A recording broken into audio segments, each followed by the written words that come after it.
One of the hot topics at every industry meeting is beef exports. Continuing to open up foreign markets and building demand is a top priority for the U.S. beef industry. So what does this mean for producers here in the United States? We have more in this week's Market Watch. Market Watch. And here to talk more about U.S. beef exports is Brett Stewart, market analyst with CattleFax. Brett, we sure appreciate you coming back to the show. Good to be here, Kevin. Well, you know, beef exports have played an increasingly important role in our industry. Give us an update on what's going on globally. Well, it's pretty impressive. When you look at our export performance over the last 2 years, beef exports have grown and just continued to stay high. We had a huge first quarter of the year. Last fall, 2010, we really saw those exports take off.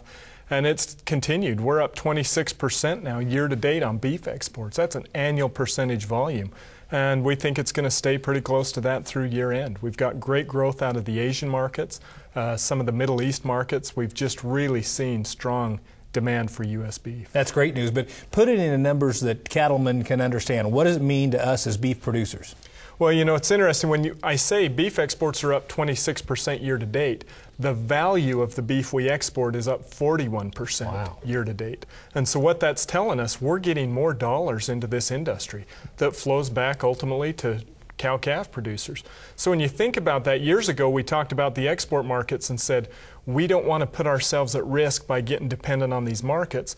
We have an economic slowdown in the U.S. today, and what we've done is we've diversified away from it.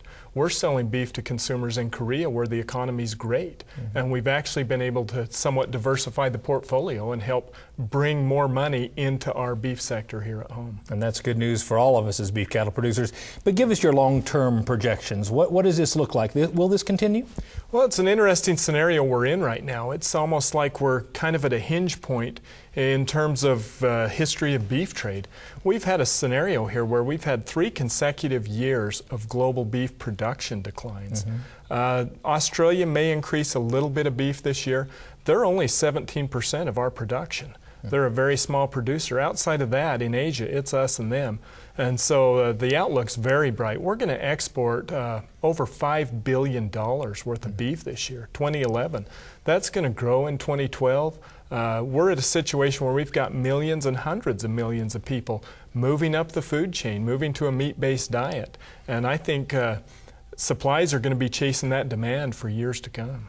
Well, that's certainly positive news for all of us in this industry. Thanks again for coming to the show. Good to be here. Thanks. For more information and expert analysis on beef exports and a wide variety of other topics, visit CattleFax.com.